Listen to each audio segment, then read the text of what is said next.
Hello, welcome back to your Tonka video. In this one, we're going to be talking about the biggest flaw of the long wheelbase versions of the Lincoln Town Cars. I'm not sure exactly what year it is, but the major flaw is from the thumbnail, is these rear vanity mirrors. Now, let's go over how these vanity mirrors work. So you have this pivot point right here, and this is what also provides the power, because the connections right here go into the vehicle, and so they go through this spot right here, and they're held in place using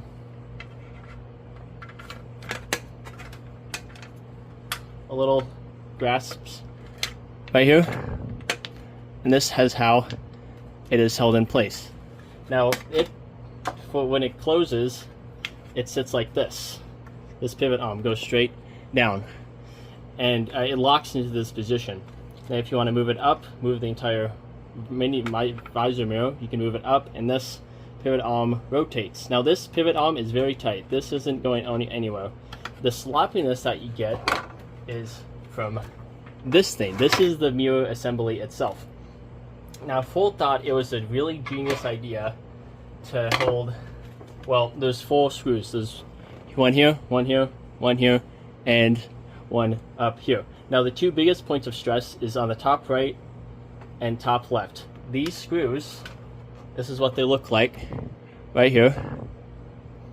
Ford thought it was a genius idea to screw these screws into a plastic shell. There's no support at all on these. It is simply using plastic little studs to screw these screws into that give off a lot of force, because it has to be a lot of tension on here to hold this mirror in place, because it would sit like this, and you fold it open and it would close. Since these are so tight, and you have this plastic screw, this metal screw that screws into this plastic stud, then there's a lot of strain on these 2 top pivot points, and what's happening is that they shear completely off. That's why if you see any videos of the long wheelbase versions of the Town Car, including the Signature L or Executive Ls mostly, you either see this vanity mirror completely gone, or you see just this piece hanging up, or you'll see that it's starting to just tear right here. You would fold it down and it would start to look like this. However, there is a fix for this. The fix is, however, you have to partially cut away this dispersion layer for the incandescent lamps or light bulbs. That is these right here. What you want to do is grab, if you have any, go to the hardware store and buy these self-tapping bolts or nuts. I think these are called bolts. Self-tapping bolts. This one is a good size, and I just dropped it onto the floor.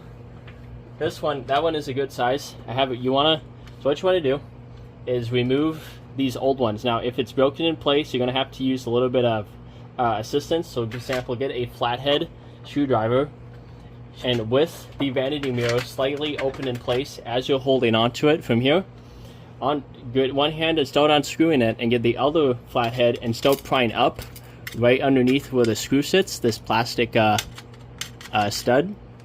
That will allow you to remove this tiny screw without having to take apart this visor mirror from this assembly. At no circumstances, do not completely take this apart and remove it from this hinges. If you do, you'll have one hell of a time trying to put it back on like I did. I managed to save one of them, but this one I kind of destroyed in the process. Do not remove this from this hinges. So that means do not unscrew all 4 of these and take it apart. Do not do that. That is a very bad idea. You'll be in a lot of pain trying to put it back on. And especially do not remove this metal hinge plate, electrical contact. Do not remove that. You will have another hell of a time trying to put it back in. Once you got the screws out, you want to take a drill and start tapping it as it's in here, as you're holding it up. Imagine, this piece is up in here, as it should be, because it just sits up in here. What you want to do is get your drill and start drilling into this. The second it bites on, and you see, the second it bites on, and you see this little carpeted piece starts to come up ever so slightly, you can use your finger right there. Stop, pull it back out, and you want to take the screw. Now the problem with these screws I have is that they are too long, is what they are. You actually need shorter ones. So I had to take a hot hacksaw or bolt cutters and cut them in half, I would say, once you're done tapping these into them. Once you cut these in half, you can then take your drill, or not drill, just a way to put these in. Put them in and just start threading them in place, and that will lock these two halves together to make good contact with these metal points. I had to do this on two of them. One of them on eBay I bought. If you can buy these new on eBay, you can't, but if you find them in good shape, they're like over $100, and they will start to do the same problem because all of them do it. I bought two of them. One of them started to do it. Somebody fixed it before, and the other one I took apart and fixed it myself. You don't want to be too late on this. The next step is to, once you have these bolts in, you'll find that the head is sticking out too much from the top, so it won't let you put in this dispersion layer and sit it flat. It won't let you do that. What you have to do is line it up. Actually, it's this side. Line it up, and then once you got it lined up, get a Sharpie marker and trace over the bolt of what you got, and then take it, put it in a vice grip or something, and you want to cut away a part of that dispersion layer so the bolt can stick through a little bit. It doesn't look exactly too pretty, but it will look a lot better than having this shamble of a mess of a vanity mirror. And here's a hidden sign for you, just disintegrating foam, of course.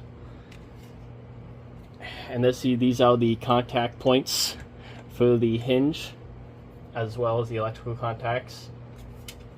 And these come in different colors. So that's basically about it. And in order to take this out of the headliner, there is simply these little hooks, and you want to, if it's in here like this is the top, what you want to do is pull down on the back left, back right, unclip the clips, and then pull it out, because this piece goes in first. So if you want to put it back in, push in this, and then take this sides and push them up.